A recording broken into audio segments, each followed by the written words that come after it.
Hello दोस्तों, कैसे हैं आप सभी। आशा करते हैं आप सभी अच्छे होंगे। तो देखिए, आज हम पढ़ने वाले हैं पक्षियों से रिलेटेड एमसीक्यू। पक्षियों से रिलेटेड आज जितने भी एमसीक्यू हैं वो पढ़ेंगे। जो इम्पोर्टेंट क्वेश्चन आज तक एग्ज़ाम में बने हैं और बनने की संभावना रखते हैं, उन सभी को आज हम इस क्लास में कवर करेंगे। इससे पहले हम वाली क्लास में हम पक्षियों से रिलेटेड एक डिटेल वीडियो बना चुके हैं। उस वीडियो में हमने बता रखा है कौन सा पक्षी किस प्रकार का घोंसला बनाता है, किस पक्षी की क्या विशेषता है। इस बारे में हमने पूरी डिटेल से पढ़ा रखा है, तो आप सब जाकर ज़रूर उस वीडियो को देखिएगा।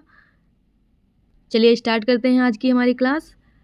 क्वेश्चन नंबर 1 है हमारा, पक्षियों की उस प्रजाति का नाम क्या है जिसमें नर पक्षी अनेक सुंदर घोंसले बनाते हैं और मादा पक्षी उनमें से केवल एक घोंसला चुनते हैं और उसमें अंडे देते हैं। इसमें उस पक्षी के बारे में बताना है जिसमें सिर्फ नर पक्षी घोंसले बनाते हैं और एक नहीं कईयों घोंसले बनाते हैं, और मादा पक्षी क्या करती है, उनमें से सबसे सुंदर घोंसले में अंडा देती है।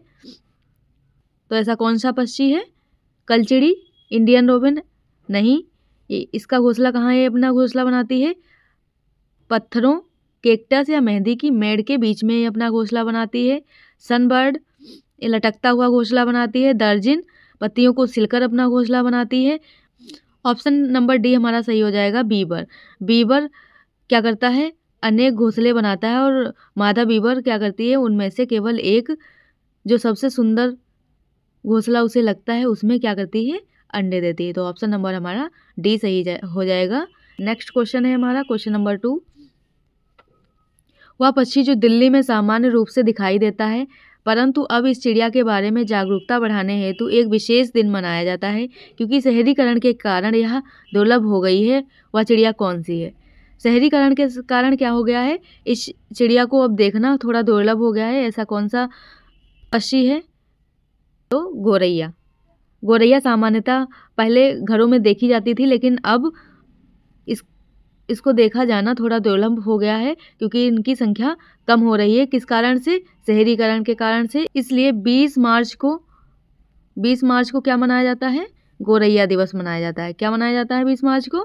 गौरैया दिवस मनाया जाता है। याद रखेंगे, ऑप्शन नंबर 4 हमारा सही हो जाएगा, गौरैया। क्वेश्चन नंबर 3 है हमारा, नीचे एक पहेली दी गई है, उस पहेली को पढ़ के बताना है किस पक्षी के बारे में बात करी जा रही है। चोंच है मेरी बड़ी निराली, सुई हो जैसे मिलने वाली, पत्ते सिलकर घर बनाऊं, कौन सी चिड़िया मैं कहलाऊं। पत्ते सिलकर, बिल्कुल यहीं पे पकड़ लेना है पॉइंट को कि क्या सिलकर, पत्ते सिलकर घर बनाती है। क्या करके? पत्ते सिलकर घर बनाती है। तो सिर्फ एक ही ऐसी चिड़िया है जो पत्तों को सिलकर घर बनाती है, वो है दर्जन चिड़िया, tailor bird. Option number A हमारा सही हो जाएगा। क्वेश्चन नंबर 4 है, गिद्ध जो कुछ साल पहले भारतीय ग्रामीण इलाकों में बहुत आम हुआ करते थे, आजकल बहुत कम दिखाई देते हैं, इसके लिए जिम्मेदार है। इसके लिए कौन जिम्मेदार है कि आजकल गिद्ध जो हैं बहुत कम नजर आते हैं? चलिए ऑप्शन देखते हैं। ऑप्शन नंबर ए है हमारा, नई आक्रामक प्रजातियों द्वारा उनके घोंसले स्थलों का विनाश। ऐसा नहीं है। क्वेश्चन नंबर बी है हमारा, रोगग्रस्त जानवरों के इलाज के लिए इस्तेमाल की जाने वाली दवा। क्या इस्तेमाल की जाने वाली दवा? ऑप्शन नंबर बी हमारा सही हो जाएगा, क्योंकि जो भी जानवर बीमार होते हैं उनको एक दवा दी जाती है, उसका नाम होता है डाइक्लोफेनक। क्या नाम होता है? डाइक्लोफेनक नाम की एक दवा दी जाती है, और उस दवा को खाने के बाद अगर किसी जानवर की मृत्यु हो जाती है और उस जानवर का मांस खाकर उन गिद्धों की मृत्यु हो जाती है, तो कारण क्या है? डाइक्लोफेनक दवा जो मरे हुए जानवर होते हैं उनके शरीर में होती है, और उनका अगर मांस गिद्ध खाते हैं तो उनकी मृत्यु होती है। इसलिए अब रेयर हो गया है गिद्धों को देखना। तो चलिए आगे बढ़ते हैं। क्वेश्चन नंबर हमारा 5 है, नीचे दी गई पहेली के माध्यम से पक्षी को पहचानना है। एक पक्षी ऐसा जिसकी दुम पर पैसा। क्या है? एक पक्षी ऐसा जिसकी दुम पर पैसा, सिर से दुम तक दिखे नीला ही नीला। क्या करे? सिर से दुम तक नीला ही नीला दिखता है। तो ऐसा कौन सा पक्षी होता है? ऐसा सिर्फ एक ही पक्षी है जिसका नाम है मोर या पिकॉक। मोर या पिकॉक के पंखों पर देखा होगा आप लोगों ने, ऐसे गोल गोल बने रहते हैं और काफ़ी सुंदर लगते हैं, नीले कलर के होते हैं। इसी की बात करी गई है, तो हमारा आंसर हो जाएगा मोर। चलिए आगे बढ़ते हैं। क्वेश्चन नंबर 6 है हमारा, मोर को भारत का राष्ट्रीय पक्षी कब घोषित किया गया था? मोर को राष्ट्रीय पक्षी कब घोषित किया गया है? तो 26 जनवरी, कब घोषित किया गया? 26 जनवरी 1963 में। याद रखेंगे, बहुत ही इंपॉर्टेंट है। क्वेश्चन नंबर 7 है हमारा, कौन सा पक्षी बच्चों को पैदा कर कर दूध पिलाता है? क्या करता है? ऐसा कौन सा पक्षी है जो बच्चों को जन्म देता है और उसको दूध पिलाता है? तो ऐसा सिर्फ एक ही पक्षी है, चमगादड़। चमगादड़ क्या करता है? बच्चे को जन्म देता है और दूध पिलाता है। एकमात्र पक्षी है जो स्तनधारी है। क्या है? एकमात्र पक्षी जो स्तनधारी है। कौन सा है? चमगादड़, जो बच्चे को जन्म देता है और दूध पिलाता है। बहुत ही इंपॉर्टेंट है, याद रखेंगे। चलिए आगे बढ़ते हैं। क्वेश्चन नंबर 8 है हमारा, निम्नलिखित में से कौन सा पक्षी अपना घोंसला घर के आसपास आईने के पीछे बनाता है? तो ऐसा कौन सा पक्षी है जो घर के आसपास और आईने के पीछे अपना घोंसला बनाता है? तो ऐसा है गौरैया। ऑप्शन नंबर बी हमारा सही हो जाएगा। गौरैया आईने के पीछे अपना घोंसला बनाती है। क्वेश्चन नंबर 9 है हमारा, निम्नलिखित में से कौन सा पक्षी पेड़ों के तनों में छेद कर कर छिपे कीड़ों को खाता है? तो ऐसा कौन सा पक्षी है जो पेड़ों के तने होते हैं मोटे से, उनमें छेद करके छिपे हुए कीड़ों को खाता है? तो ऐसा कौन सा पक्षी है? कठफोड़वा। कठफोड़वा, इसकी चोंच काफ़ी लंबी होती है, या पेड़ों के तने में छेद करता है और वहाँ से कीड़े मकोड़ों को निकाल के खाता है। तो ऑप्शन नंबर हमारा बी सही हो जाएगा, कठफोड़वा। क्वेश्चन नंबर 10 है हमारा, पक्षियों के पंखों के दोनों ओर का मुलायम भाग क्या कहलाता है? तो पंखों का जो मुलायम भाग होता है उसको कहा जाता है बार्ब। क्या कहा जाता है? बार्ब कहा जाता है। याद रखेंगे, इंपॉर्टेंट है। क्वेश्चन नंबर 11 है हमारा, निम्नलिखित में से कौन सा पक्षी समूह हमारी तुलना में 4 गुना दूरी से स्पष्ट देख सकता है? मनुष्य की तुलना में 4 गुना दूरी से कौन सा समूह देख सकता है? चलिए देखते हैं। ऑप्शन नंबर ए है हमारा, चील, बाज, गिद्ध। ऑप्शन नंबर ए ही हमारा सही हो जाएगा, क्योंकि यही 4 गुना ज़्यादा मनुष्य से देख सकते हैं। 4 गुना ज़्यादा देख सकते हैं मनुष्य से, चील, बाज और गिद्ध। ऑप्शन नंबर ए हमारा सही हो जाएगा। चलिए आगे बढ़ते हैं। क्वेश्चन नंबर 12 है, बगुला भैंस पर बैठता है क्योंकि? ऐसा क्यों करता है? ऑप्शन नंबर ए है हमारा, बगुला भैंस को डराना चाहता है। ऐसा कैसे हो सकता है? बगुला भैंस को नहीं डराता है। ऑप्शन नंबर बी है हमारा, बगुला तथा भैंस में सहजीवी संबंध होता है। कैसा संबंध होता है? सहजीवी संबंध, यानी सिम्बायोसिस रिलेशनशिप होता है। सिम्बायोटिक रिलेशनशिप क्या होता है देखते हैं। इसमें 2 जीव होते हैं, वो एक दूसरे से प्रत्यक्ष या अप्रत्यक्ष से रूप से लाभ उठाते हैं। एक दूसरे से प्रत्यक्ष या अप्रत्यक्ष से रूप से लाभ उठाते हैं। इसमें क्या होता है कि बगुला भैंस पर बैठता है और भैंस में जो कील या जुएं होते हैं उनको वह खा लेता है बीन बीन कर। और भैंस को कैसे लाभ हुआ? क्योंकि उसके शरीर पर जो जुएं या कील थे वो उसका खून पी रहे थे और वो अब बगुले के द्वारा हटा दिए गए, तो उसको भी इस चीज़ से फ़ायदा हुआ और बगुले को भी फ़ायदा हुआ, क्योंकि उसने जुएं या कील के रूप में अपना भोजन प्राप्त किया। तो ऑप्शन नंबर बी हमारा करेक्ट हो जाएगा। चलिए आगे बढ़ते हैं। क्वेश्चन नंबर 13 है हमारा, एक छोटे से पेड़ या झाड़ी की शाखा से लटकने वाला घोंसला बनाने वाला पक्षी कौन सा है? पेड़ या शाखा से लटकता हुआ घोंसला कौन सा पक्षी बनाता है? तो सिर्फ एक पक्षी है जिसका नाम है सनबर्ड। सनबर्ड क्या करती है? पेड़ों की टहनी या शाखाओं से लटकता हुआ अपना घोंसला बनाती है और बहुत ही प्यारा घोंसला बनाती है। तो ऑप्शन नंबर हमारा 1 सही हो जाएगा। चलिए आगे बढ़ते हैं। क्वेश्चन नंबर 14 है हमारा, रात को जागने वाले पक्षी जानवर हर चीज़ को जिस रंग में देखते हैं वह रंग कौन सा होता है? जो पक्षी या जानवर रात में किसी चीज़ को देखते हैं तो उनको किस कलर की वह चीज़ दिखाई देती है? तो रात में पक्षी या जानवरों को ब्लैक एंड वाइट चीज़ें दिखाई देती हैं। तो ऑप्शन नंबर हमारा सी सही हो जाएगा। कौन सा? सी, काला और सफ़ेद। चलिए आगे बढ़ते हैं। क्वेश्चन नंबर 15 है हमारा,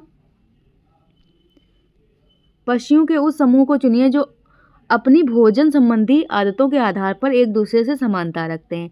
ऐसे समूह को चुनना है जो भोजन संबंधी आदतों में एक दूसरे से बिल्कुल सेम है। तो ऑप्शन नंबर ए है हमारा, तोता, कौवा, उल्लू। उल्लू कैसा है? मांसाहारी है। कौवा कैसा है? मांसाहारी है। तोता मांसाहारी नहीं है। मोर, कौवा, कबूतर। कबूतर मांसाहारी नहीं है। उल्लू, बाज, चील तीनों ही मांसाहारी हैं। कैसे हैं? तीनों ही मांसाहारी हैं। तो ऑप्शन नंबर सी हमारा सही हो जाएगा, उल्लू, बाज और चील। चलिए आगे बढ़ते हैं। क्वेश्चन नंबर 16 है, पक्षी निश्चित समय पर अपने पंखों को खो देते हैं, या प्रक्रिया कहलाती है? ऑप्शन नंबर ए है हमारा हाइबरनेशन। हाइबरनेशन नहीं होता है, क्योंकि इस प्रोसेस में क्या होता है कि जीव या जंतु कुछ टाइम के लिए क्या करते हैं, निद्रा अवस्था में चले जाते हैं। जैसे कि छिपकली ठंड के मौसम में नहीं दिखाई देती है, क्योंकि वह क्या कर लेती है, खुद को हाइबरनेशन की प्रोसेस के द्वारा निद्रा अवस्था में चली जाती है। हमारा ऑप्शन नंबर डी सही हो जाएगा, मोल्डिंग। क्या हो जाएगा? मोल्टिंग। मोल्टिंग में क्या होता है कि एक समय के साथ क्या होता है, पक्षी अपने पंखों को खो देते हैं। इस प्रोसेस को क्या कहा जाता है? मोल्टिंग कहा जाता है। तो ऑप्शन नंबर हमारा डी सही हो जाएगा। चलिए आगे बढ़ते हैं। क्वेश्चन नंबर 17 है हमारा, निम्नलिखित में से किन पक्षियों की चोंच में निस्यंदन यानी फिल्ट्रेशन तंत्र होता है? फिल्ट्रेशन का मतलब क्या होता है कि ऐसे पक्षी जिनकी चोंच से हर चीज़ फिल्टर होके जाती है। कैसे जाती है? हर चीज़ फिल्टर होके जाती है। तो ऑप्शन नंबर ए हमारा सही हो जाएगा, फ्लेमिंगो। क्या? फ्लेमिंगो पक्षी ऐसा है जिसकी चोंच में क्या होता है, फिल्ट्रेशन की कैपेसिटी होती है। और साथ साथ में क्या होता है, हंस की चोंच ऐसे ही होती है, और बतख की चोंच भी कैसी होती है, फिल्ट्रेशन वाली होती है। चलिए आगे बढ़ते हैं। क्वेश्चन नंबर 18 है हमारा, पक्षी अपना सिर बार बार हिलाते हैं, ऐसा इसलिए है क्योंकि पक्षी अपना सिर बार बार क्यों हिलाते हैं, ऐसा किस लिए है, आप बताएंगे। तो ऑप्शन नंबर ए है हमारा, आंखें स्थिर होती हैं तथा हिल नहीं सकती हैं। बिल्कुल सही हो जाएगा ऑप्शन नंबर ए, क्योंकि पक्षियों की आंखों की पुतली क्या होती है, स्थिर होती है, वो हिल डुल नहीं सकती है। इसलिए कुछ भी देखना होता है तो पक्षी क्या करते हैं, अपना सिर बार बार इधर उधर हिलाते हैं। और पक्षियों के सिर के दोनों साइड आंखें होती हैं। कैसे होती हैं? दोनों सिर के दोनों साइड आंखें होती हैं। और एक ऐसा पक्षी है जिसके सिर के सामने आंखें होती हैं, वो कौन सा पक्षी है? उल्लू। एकमात्र पक्षी जिसके सिर के सामने आंखें होती हैं वो उल्लू है। उसकी आंखें मनुष्य की तरह सिर के सामने होती हैं। तो चलिए आगे बढ़ते हैं। क्वेश्चन नंबर 19 है हमारा, उस पक्षी का नाम बताइए जिसकी आंखें मनुष्य की तरह सामने होती हैं। कैसे होती हैं? मानव की तरह सामने आंखें किस पक्षी की होती हैं? तो अभी बताया। ऑप्शन नंबर डी हमारा सही हो जाएगा, उल्लू। उल्लू की आंखें क्या होती हैं, सिर के दोनों तरफ ना होकर सिर के सामने होती हैं। कहाँ होती हैं? सिर के सामने होती हैं। और एकमात्र ऐसा पक्षी है जिसकी आंखें मनुष्य की तरह सिर के सामने होती हैं। और उल्लू की विशेषता है कि यह 270 डिग्री 270 डिग्री तक अपनी गर्दन को रोटेट कर सकता है। क्या कर सकता है? अपनी गर्दन को रोटेट कर सकता है। याद रखेंगे, पूछा जाता है कि कौन सा पक्षी ऐसा है जो 270 डिग्री तक अपनी गर्दन को मोड़ सकता है, तो वो ऑप्शन हमारा सही हो जाएगा, उल्लू। क्वेश्चन नंबर 20 है हमारा, अपनी गर्दन को झटके से आगे पीछे कर सकने वाला पक्षी कौन सा है? ऐसे पक्षी के बारे में बताना है जो झटके से अपनी गर्दन आगे पीछे करता है, तो वह पक्षी का नाम हो जाएगा मैना। एक क्वेश्चन PYQ है, पूछा गया है 2-4 बार एग्जाम में, तो याद रखेंगे झटके से अपनी गर्दन आगे पीछे कौन पक्षी करता है? मैना करता है। क्वेश्चन नंबर 21 है, रानू ने पत्थरों के बीच बने चिड़िया के घोंसले का दूरबीन से निरीक्षण किया और पाया घोंसला घास से बना था। उसके ऊपर मुलायम टहनियाँ, जड़ें, ऊन, बाल और रुई थी। संभवतः यह घोंसला किस पक्षी का होगा? ऐसा पक्षी जो अपना घोंसला कहाँ बनाता है? पत्थरों के बीच में बनाता है। और घोंसला बनाने में सॉफ्ट चीज़ों का यूज़ करता है, जैसे मुलायम लकड़ी, टहनी, कपड़ा, बाल का यूज़ करता है। तो ऑप्शन नंबर डी हमारा सही हो जाएगा।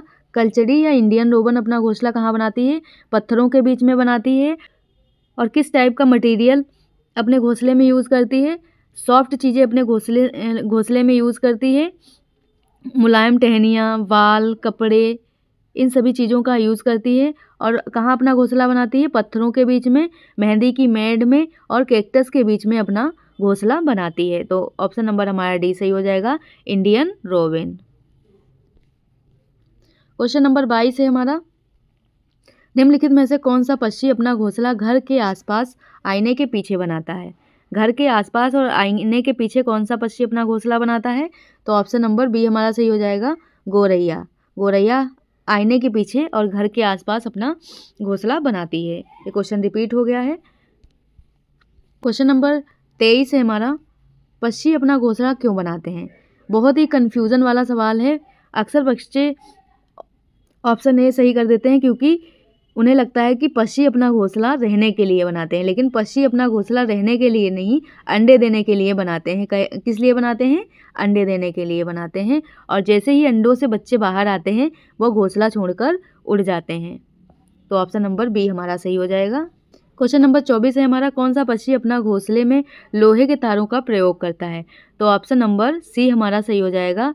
कौवा एकमात्र ऐसा पक्षी है जो अपने घोंसले में लोहे के तारों का यूज़ करता है और अपना घोंसला कहाँ बनाता है? पेड़ की सबसे ऊंची डाली पर अपना घोंसला बनाता है। कहाँ बनाता है? पेड़ की सबसे ऊंची डाली पर अपना घोंसला बनाता है। और ये क्या करता है? कोयल के अंडों को भी सेता है। क्या करता है? कोयल के अंडों को भी अपने अंडे समझकर सेता है। ऑप्शन नंबर सी हमारा सही हो जाएगा। बाज और चील क्या करते हैं? इलाके के सबसे ऊंचे पेड़ की सबसे ऊंची डाली पर अपना घोंसला बनाते हैं। कहाँ बनाते हैं? इलाके के सबसे ऊंचे पेड़ की सबसे ऊंची डाली पे बनाते हैं। और कौवा क्या करता है? या पेड़ की सबसे ऊंची डाली पर बनाता है। कहाँ पे? पेड़ की सबसे ऊंची डाली पे बनाता है। और चील और बाज क्या करते हैं? इलाके के सबसे ऊंचे पेड़ की डाली पे बनाते हैं। कोयल क्या करती है? या घोंसला नहीं बनाती है और कौवे के घोंसले में अपने अंडे देती है। क्या करती है कोयल? कौवे के घोंसले में चुपके से अपने अंडे दे देती है और कौवा क्या करता है? इसके बच्चों को सेता है अपने अंडे समझ के। अगर आपको हमारी वीडियो पसंद आती है तो हमारे चैनल को सब्सक्राइब करें और वीडियो को लाइक करें। ऐसी मोर वीडियोस के लिए हमारे चैनल को सब्सक्राइब करना ना भूलें। धन्यवाद।